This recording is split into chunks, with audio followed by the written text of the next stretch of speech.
Labas dienas. Due to very limited Lithuanian language, I will try to use by also limited English to explain what I'm going to do. And I will try to explain more practically usage of modern photogrammetry for collecting of data.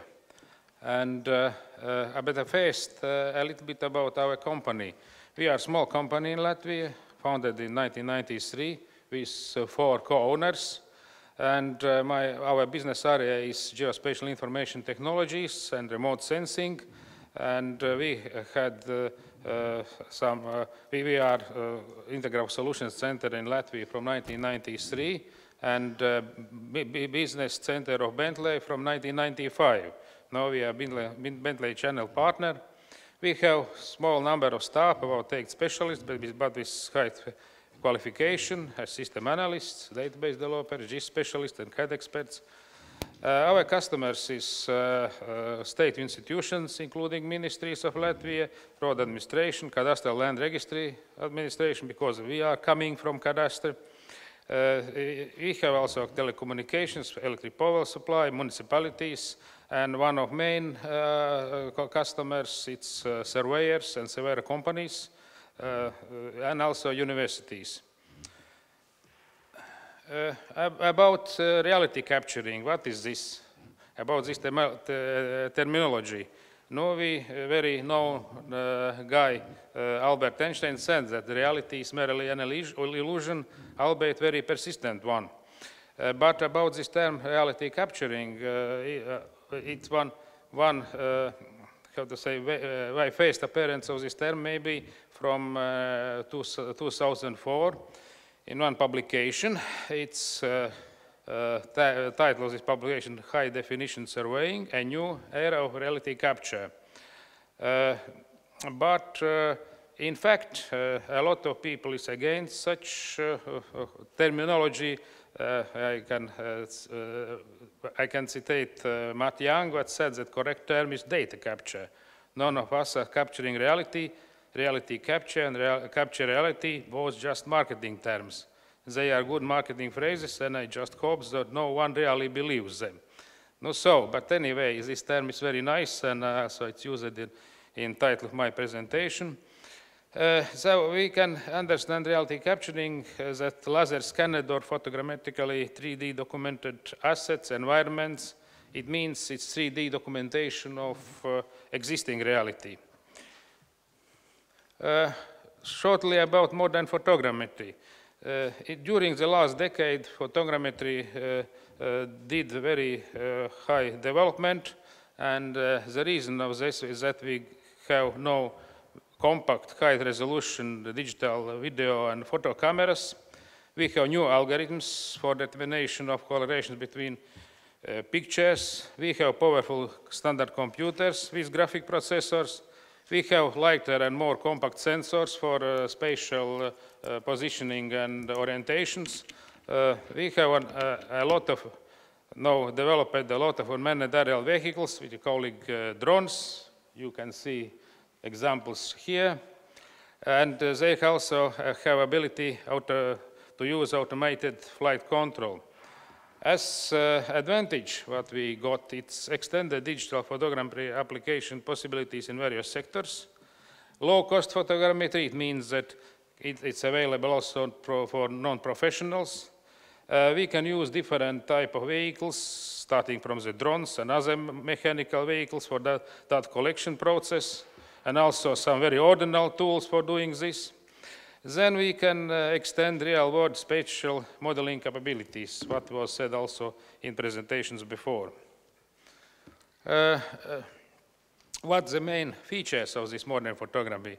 The first feature, of course, what I said, it's usage of various digital cameras, compact, mirrorless SLRs, video, built-in cameras, built-in in drones, a variety of image capture methods from the ground, from land vehicles, from overflights, from flights around, different combination of these methods, smaller and faster preparation for fieldworks, and automated mission planning and execution.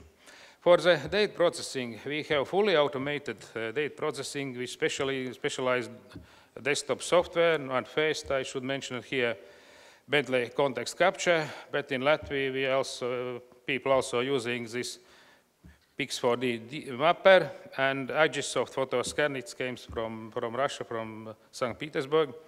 Also, there are offered a lot of these cloud computing services where you can upload your photos and receive this result. And also it's important that it does not need some prior camera calibration, so we can just take photos and all this process, including calibration, also coming out automatically. And as data products, we have true orthophoto, we have 3D point clones, digital terrain models, digital surface models, and 3D mesh model. If we compare with other very popular method, at least in Latvia, it's very popular now, it's laser scanning, then what we have ability to use very simple camera compared with expensive special equipment, this gives a number of advantages. This field works with camera can be performed by non-expert, even in very complex situation, without tripod, without complying and strict control distance range, and also in different weather conditions. This comparison with 3D scanners, the camera gives high-resolution color information, which can be displayed on the reconstructed geometry. It's not available in all scanners. And this reconstruction of objects can be done in very wide scale of resolution, from few centimeters to kilometers, so we can reconstruct from very high flight, including the data which is coming from high resolution satellites, and also from just taking photos from some small objects on the table. But of course, there are some circumstances where the laser scanner has clear advantage because laser scanning uses active sensor against the passive sensor of photo camera. What is a workflow? Workflow that has several steps. First one, of course, it's a very important step. It's planning of mission, planning of this, taking the images. And it's based off these requirements what comes from technology. And it also can be done by special software, which also can be used to manage these automatic flights. Unfortunately, Bentley cannot offer such software now, but I hope it will be changing. We can make the ground point marking and surveying. It's not mandatory, it's optional, but if you need absolute precision, then it's necessary. Then we can do this data capture, starting from drones or ground vehicles, cars, or just using ordinary photos. Then we can do automatic processing of image. It's automatic processing means it performing eye triangulation. It's detection of tie points between images, image positioning, orientation, georeferencing, 3D model generation, generation of necessary data products, orthophoto, DTMs, 3D point clouds, and further geoprocessing of these results, and then it will be last part of my presentation. About this image acquisition planning, it drastically affects this processing performance, how quick we can get results, and also quality and completeness. The goal is to ensure the greatest possible number of points, common points on image, on which we are producing this camera calibration, positioning, orientation, and unlike traditional photogrammetry, where some few points on pair of images to some 10 points of pair of images used, there we speaking about more than 1,000 points, and this gives us the opportunity to calculate a lot of, estimate a lot of unknown parameters, that including this calibration of camera. About flight plans, now we are training ourselves for 1 year using this technology, and I have such experience that it's very important to have very good flight plan. This typical, the first one is called grid flight plan. It's traditional for photogrammetry. Then we can fly around of specific objects. It's especially for buildings and other objects. Both these plans requires this enough good overlap of these images, and it means that also we need to use different angle, not differs no more than 5 or 10 degrees between pictures if we fly around. Then we can use also double grid fly plan. It means and fly one grid then in 90 degrees another grid with a little bit different direction from camera from vertical, and also different other plans, some corridor plans for roads, railroads, some circular spiral roads for vertical objects, some from ground by using, you can see this picture that we are using drone for taking photos for ground to have good connection between pictures, and various combinations of mentioned plans. Then very short about Bentley context capture. This software came available from last year, somewhere from last year, and it's this software solution that allows to production of high-resolution 3D models from simple photographs without any, near to any human intervention. They use a lot of they use photos from static objects from several points of view, and automatically detects pixels which correspond to same physical points. From many of these matches, it's determined relative orientation of image and this shape of photographed objects. It's for the very advanced use requires to know not only few concepts of photogrammetry and geodesy. We not required to be experts in this, but anyways, it's very important what Arun, previous speaker, said about this experience to process, to take the photos and process this data. Context capture workflow is also very simple. First, you can create new project and load captured images from camera. Then you are making phase area triangulation, and there are three cases. Can be about coordinates. You haven't coordinate data, or you can use GPS data from metadata of images, or you can use GPS data from external file. Then, if you need absolute precision, you need to add ground control points. It's third step. Then you should process a secondary triangulation, which gives precisely positioned blocks of images, and then you can reconstruct the model and producing output results in desired format. It's 3D mesh model, 3-point cloud, orthophoto, and DTM. Now some to show how it's simple to show some pictures from this workflow. After first area triangulation, we can see this tie points, and we can see orientation of pictures which come.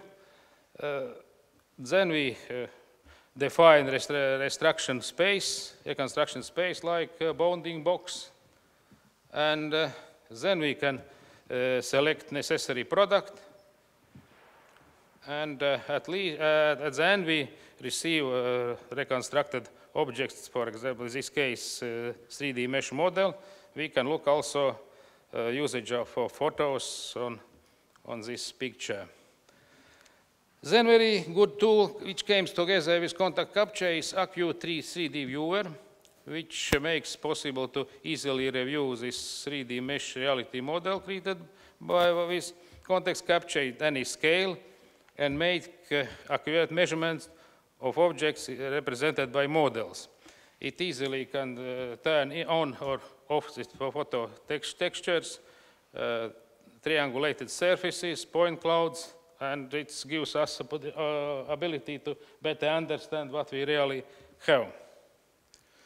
Also, context capture provides opportunity to prepare 3D model for publishing in web, and it's supported by web browsers which use WebGL libraries.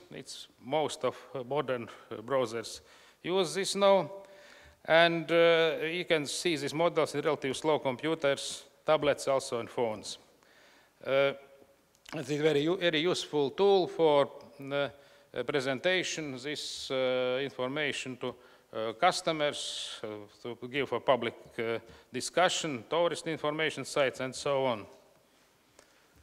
There is a long list of areas where this technology can be applied. If we connect this to the BIM, it's very important that it gives for the BIM the first information about sites which are going to reconstruct. Then we can also, all time, we can make the models during the process of construction and doing this monitoring of the structure. And we can use this for production as build documentation. Also, what we see, it's the cadastral data actualization can be very easy by using these models. Then can be supplemental data collection for topographic survey. Surveyors are interested to use this because in this case, they no need to make a lot of detailed surveying for example, for surfaces. Then the utilities inspection and survey, 3D modeling and digitization monuments, cultural and historical heritage, then 3D documentation of architectural sites, then provide 3D background for landscape architecture and planning, 3D models of cities. I think the next presentation will be about this, and technological industrial 3D modeling, then conditional assessment of objects with difficult access, for example, bridges, masts, chimneys, and so on, and other. So I will show some of them. For example, this is an example of model before the construction. It's this closed old brewery in Riga. For producing this model, we was using different combination of different flag plans from this vertical view, from flying around, also from the ground, and totally there was used 2,400 pictures for producing this model. Then, as example of monitoring as build documentation, here is newly built Academical Center for Natural Science of University of Latvia. It's just nominated as a building in Latvia 2016. For infrastructure surveying, this is an example from railway track in south of Sweden. In fact, this is linear objects or corridor objects need a little bit special flag plans, and in this case it should be done very carefully. As example of architectural sites and heritage, this one good manor in good conditions in Kurland. It's also can be presented to everybody, including tourists and local managers and so on. As example of landscape architecture, it's Pedwell Open Air Art Museum. It's just produced last week by students, because there are some student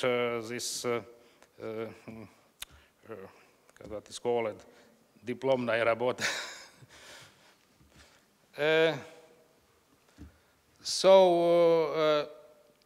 There is some example of modeling for urban areas. It Cēsis old town. We presented this to Cēsis municipality, but they didn't show big interest on this for some reason, but anyway we see that it's very, very important for municipalities, and we just need to demonstrate how much possible to people. Maybe it's, the interest will rise it up. And inspection of objects with difficult access. It's Bauska Castle, you know, it's just by the way to Riga. At the end of my presentation, because I'm asked to be more more short, so my colleague Erwin Sturmans, which is not presented here, prepared some slides about geoprocessing and by using Bentley discards, because just previously heard about MicroStation Connect Edition. In this case, we are speaking about Bentley Descartes Connect Edition, and it will be advanced processing of 3D data beyond this context capture. And it's also a full 3-bit tool. It can combine data from modern photogrammetry, CAD, BIM, GIS, different sources of data. It's virtually unlimited size of 3D models by using this mixed streamed format, and it's also an opportunity to generate Bentley scalable terrain models. Simultaneous integration of BIM models from Bentley IcoSim and Autodesk Revit together with leader point clouds, and its inside includes also this MicroStation license. You not need to buy separate MicroStation. There are some examples that can be included. Some model from SketchUp, for example, building. No, it's very simple model just to show opportunity in a 3D model produced by context capture. And also there should be mentioned that its ability to export to Bentley Lumen RT for additional option for already rich MicroStation animation capacities. Then it's very interesting tool. It's ground extraction function. It extracts the ground level from 3D model and makes some classification, which cloud points relates to ground and which of them is to other objects, and it gives opportunity to produce this scalable terrain model, and these contours then can be stored in different formats for further processing. Then example about combination different data sources. It means these contours from reality models, leader last data and other geodata, including S3 shape files. Then one type of analysis, it's the solar exposure calculator, which gives us opportunity to calculate this solar energy in this produce 3D thematic map per day, per month, or per season. Then this is because it's difficult if we're working with 3D clouds, it's very difficult to make orientation in this drawing, how to say, that it's special tools for simplify this process. It's Visual Explorer and Smart Snap tool. Also, these 3D section tools, which can help us to produce afterwards also these models, the 3D drawings, and also make some analysis. Then for producing from point cloud models, parametric models and 3D drawings, it's used different tools, including this tool which helps to construct planar shapes, pipes, pipe elbows, cylinders, and automatic connection of the pipes. And one very interesting tool, it's we can add attributes from from, for example, from GIS to this objects we can see in 3D mesh, and this is what Ervin's colleague Orins prepared. He called this virtual 3D cadastre. We can just attribute these buildings which we have in a 3D model by cadastral data. We are going to prepare to show the cadastral people. It will be, I think, very interesting because this 3D mesh model, it's actual model, but cadastral data, in our country at least, it's far away from actuality. And here is, so to say, collection together or overview all this, what I presented before. So, it's end of my presentation. I have done some time and these models which you see in this presentation, you can also see in our MikroKods demo site just by this address.